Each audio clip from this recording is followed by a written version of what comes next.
फिर कहना चाहता हूं ये इंडी गठबंधन के दल, चाहे सपा कांग्रेस हो या कांग्रेस आम आदमी पार्टी हो, ये एक दूसरे से क्या बोला तूने? अलाउद्दीन खिलजी अपने चाचा जलालुद्दीन खिलजी से गले मिलता था और नजर गद्दी पे रहती थी कि कौन दूसरे को निपटा के पूरी गद्दी कब्जा कर ले। आप हमेशा एग्जाम्पल देते हैं तो ऐसा देते हैं एग्जाम्पल जिससे कोई लेना देना नहीं है किसी को। चल झूठा।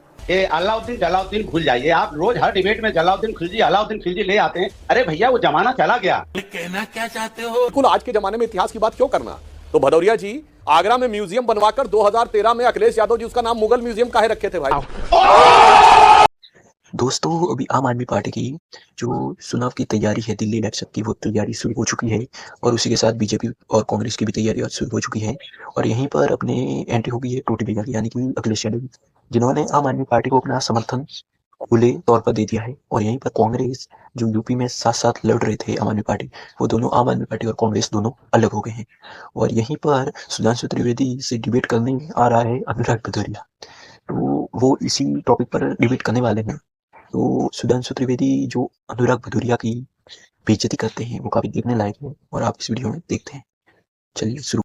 आइए देखते हैं, मजा आएगा। कहते हैं ये 3 में 13 में, इसके मतलब ये राष्ट्र का सम्मान नहीं करते। राष्ट्र में तो सभी अपने हैं। जो अगर दिल्ली में हम लड़े या ना लड़े, या हम तमिलनाडु में लड़े ना लड़े, हमारा ही देश है। मैं नहीं मानता। आप ही तो कहते हो ना राष्ट्र एक होना चाहिए। अभी राष्ट्र को बांटने लगे, पार्टी के आधार पे बांटने लगे। मैंने पहले बांटते हो जाति पाति धर्म में, आप बांट दिया कि नहीं जो जहां नहीं लड़ता है, जिसकी वहां पार्टी नहीं है, वो वहां का उसका कोई लेना देना नहीं। अरे भैया हिंदुस्तान है, हिंदुस्तान को सबसे लेना देना है। इसलिए भारतीय जनता पार्टी की पोल खुलती है कि राष्ट्र की बात नहीं करते।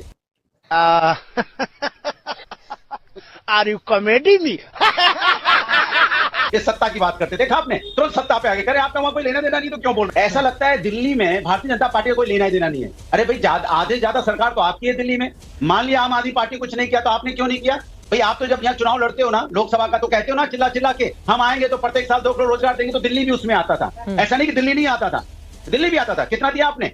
आपने कहा था हर व्यक्ति को घर मिलेगा, दिल्ली भी आता था उसके अंदर में। ऐसा नहीं दिल्ली नहीं आता था। हम आएंगे, गंगा की सफाई होगी, यमुना की सफाई होगी, तो तू है कौन रे? दिल्ली वाली यमुना भी आती थी। ऐसा नहीं है कि दिल्ली की यमुना नहीं आएगी। और दूसरे जहां बीजेपी की सरकार वहां की यमुना की आप सफाई करेंगे, दिल्ली की नहीं करेंगे। आपने कहा था हम आएंगे स्वच्छ भारत बनाएंगे। अगर दिल्ली में गंदगी थी तो आपने सफाई क्यों नहीं की? मैं आपसे पूछना चाहता हूँ। आप शिकायत कर रहे हो, लेकिन आपने यहाँ पे क्या किया बताइए ना। जब पानी भर जाता है तो वहां पे जाके पहुंच जाते हो कैमरा लेके, देखिए पानी भर गया, पानी भर गया।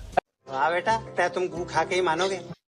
देखिए चित्रा जी, मैं इनका कम बार जवाब देता हूं। पहली बात में भदौरिया जी ने कहा लेना देना नहीं है, तो साहब आप दिल्ली में आए, बहुत जबरदस्त लेना देना है। जब यूपी में बाई इलेक्शन था तो कांग्रेस को देना 0 सीट है और लेना 9 सीट है। अब जब दिल्ली में आए हैं तो लेना कांग्रेस से ठेंगा है और देना है मीडिया में आके प्रवचन।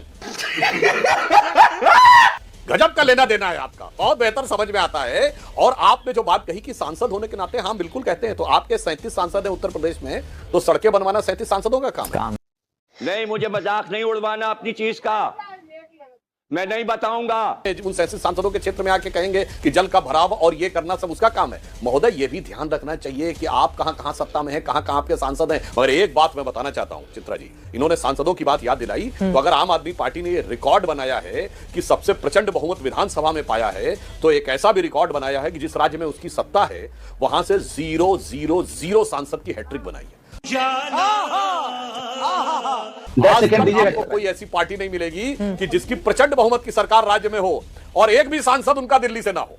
मुझे लगता है यह भी देखना चाहिए। तो और पिछली बार तो कांग्रेस से गले भी मिल लिए, और अब कैसे एक दूसरे के प्रति अपशब्दों का प्रयोग कर रहे हैं। मैं चित्रा जी जो पहले बोला था वो आज फिर बोल रहा हूं लेना देना के बारे में। कांग्रेस और आम आदमी पार्टी 6 महीना पहले जिस ढंग से मिलकर चुनाव लड़े थे, आज दिल्ली की जनता क्या सोचती होगी? आज एक दूसरे के बारे में वो एंटी नेशनल है, वो अपराधी है, और क्या क्या बोल रहे हैं। तो मैं फिर कहना चाहता हूं ये इंडी गठबंधन के दल, चाहे सपा कांग्रेस हो या कांग्रेस आम आदमी पार्टी हो, ये एक दूसरे से अलाउद्दीन खिलजी अपने चाचा जलालुद्दीन खिलजी से गले मिलता था और नजर गद्दी पे रहती थी कि कौन दूसरे को निपटा के पूरी गद्दी कब्जा कर ले।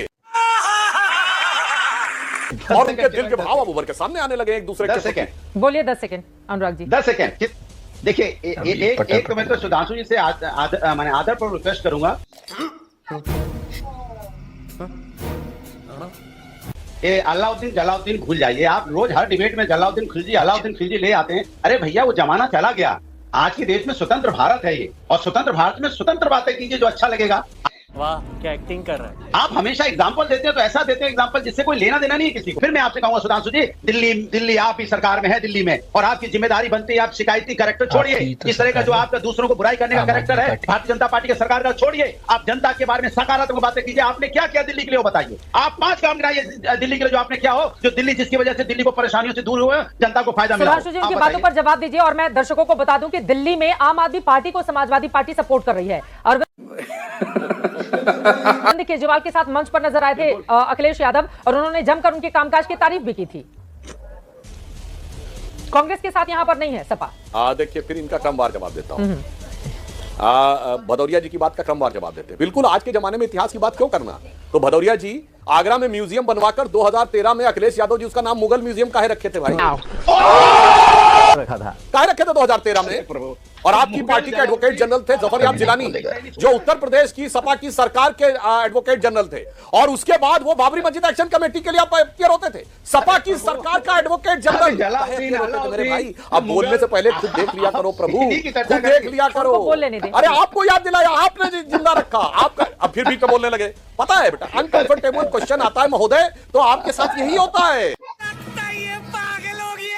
कि अखिलेश जी ये सब चीजों को जिंदा रखे। आपकी सरकार बाबर के नाम पे जाके खड़ा होता था, आपकी सरकार का वकील एडवोकेट जनरल रहते हुए एडिशनल एडवोकेट जनरल रहते हुए। अब बताता हूं हमने क्या क्या किया। आज ही प्रधानमंत्री जी ने 4,500 करोड़ की योजनाओं का शिलान्यास किया, दिखाई नहीं पड़ता है। दिल्ली से मेरठ तक का जो एक्सप्रेसवे बना वो दिखाई नहीं पड़ता है। किस ढंग से दिल्ली के आसपास की जो रिंग रोड बन रही है वो दिखाई नहीं पड़ती है। जो एलिवेटेड जो हमारे क्षेत्र में है वो तो दिखाई पड़ता है ना, किस ढंग से दिखाई पड़ रहा है। मगर हम ये पूछना चाहते हैं, और हमने गंगा निर्मल हुई है कि नहीं? वाराणसी में आप देखते हैं स्टीमर चल रहा है कि नहीं? इससे पहले कभी स्टीमर चलते देखे थे? प्रियंका गांधी जी वाराणसी से प्रयागराज तक गई थी बाई वाटर रूट से। एको गंदगी होती ना तो सोशल मीडिया पे छिकाए दिए होते,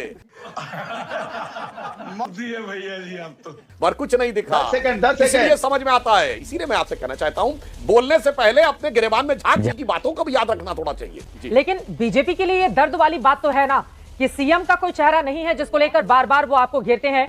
देखिए पुनः मैं कहना चाहूंगा, 10 साल से दिल्ली में सरकार किसकी है? आम आदमी पार्टी। और भारत के इतिहास का सबसे प्रचंड बहुमत रहा है। 70 में 67, मैं चुनौती से कहता हूं पूरे 75 साल के कॉन्स्टिट्यूशनल हिस्ट्री में किसी के पास नहीं। फिर 70 में 63, आप समझिए इतना जबरदस्त बहुमत। और कुल मिला के क्या किया? इस सरकार की एक ही उपलब्धि है, भारत के इतिहास की इकलौती सरकार है 2 मायनों में, जहां शिक्षा मंत्री और शराब मंत्री दोनों एक थे। शिक्षा मंत्री ने यह योजना निकाली थी बतौर आबकारी मंत्री कि एक पौवे के बदले दूसरा पौवा फ्री मिले। अरे बाप रे, ये तो धोती खोल रहा है। ऐसा अद्भुत आपने उदाहरण भारत के इतिहास में नहीं देखा होगा। उदाहरण जो इन्होंने प्रस्तुत किया कि अनेक मुख्यमंत्री रहते हुए जेल गए।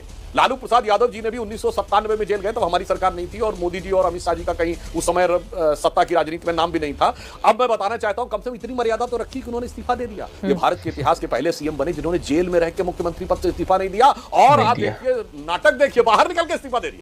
ये सारी बातें कुछ ही दिनों में साफ हो जाएगी।